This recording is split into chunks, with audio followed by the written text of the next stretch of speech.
Hello everyone, आज हम BSc third year math unit third जो कि हमारे पास बूलियन फलनों के बीयोजनी प्रसामान्य रूप में परिवर्तित करने के लिए दिया गया है। तो यहाँ पे जो फर्स्ट क्वेश्चन है वो दिया गया है X dot Y dash Z dash plus X dot Z plus X Y दिया गया है। तो अब हम इसे सॉल्व करना है। सबसे पहले बीयोजनी प्रसामान्य रूप में जब हम इसे सॉल्व करते हैं तो यहाँ पर हमें क्या करना होता है, जिस फंक्शन में जो नहीं दिया गया हमें वो यहाँ पे लाना होता है। ठीक है, तो थर्ड क्वेश्चन में हमारे पास यहाँ पे एक्स वाई दिया गया है, बस जेड नहीं दिया गया। यहाँ पे क्या है, वाई नहीं दिया गया है, यहाँ पे जेड नहीं दिया गया। ठीक है, तो यहाँ पे X dot Y dash plus X dot Z plus X Y दिया गया। अब इक्वली जब हम इसको सॉल्व करेंगे तो हमारे पास वाई दिया गया है। ठीक है, जो नहीं दिया गया है वो हम इसको लेकर यहाँ पे हमें प्लस डॉट को प्लस में करते हैं तो वियोजनी प्रसामान्य रूप में आता है। वियोजनी प्रसामान्य रूप को डीएनएफ कहा जाता है और संयोजनी रूप को सीएनएफ कहा जाता है। कभी कभी ये आपके एग्जाम में आ जाता है डायरेक्टली। तो यहाँ पे हमारे पास क्या हो जाएगा, एक्स दिया गया, ठीक है, वाई डैश दिया गया और 1 ले लेंगे। ठीक है, फिर एक्स डॉट 1 डॉट जेड ले लेंगे plus X dot Y dot 1 ले लेंगे। चूँकि हम 1 को क्या लिख सकते हैं, क्योंकि हमें पता है अगर हम z प्लस जेड डैश लिखेंगे वो बराबर किसके होता है, 1 के होता है। अगर हम x प्लस एक्स डैश लिखेंगे बराबर 1 के होता है। y प्लस वाई डैश लिखेंगे वो बराबर किसके होता है, 1 के होता है।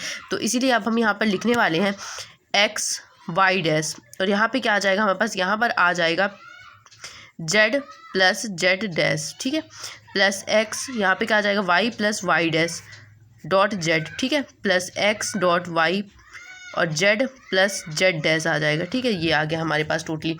अब ये इतना आने के बाद हम क्या करेंगे, इसके आगे बढ़ेंगे। तो इसके आगे बढ़ने के बाद यहाँ पे हमें क्या करना है, इसका विस्तार कर देना। विस्तार करेंगे तो इसका अंदर मल्टीप्लाई करेंगे X Y dash Z plus X Y dash Z dash plus, अब यहाँ पे अंदर इसका मल्टीप्लाई करेंगे तो क्या आएगा, एक्स वाई और जेड आ जाएगा। ठीक है, X Y Z plus X Y dash और जेड आ गया। ठीक है, प्लस यहाँ पर भी इसका मल्टीप्लाई करेंगे तो एक्स वाई और जेड आ जाएगा। ठीक है, प्लस एक्स वाई और जेड डैश आ जाएगा। यहाँ पे हमारे पास जो देखना है, जो जो चीज़ें सेम दी गई हैं उनको क्या करेंगे, हम सिर्फ एक बार लिखेंगे। ठीक है, 2 बार नहीं लिखेंगे।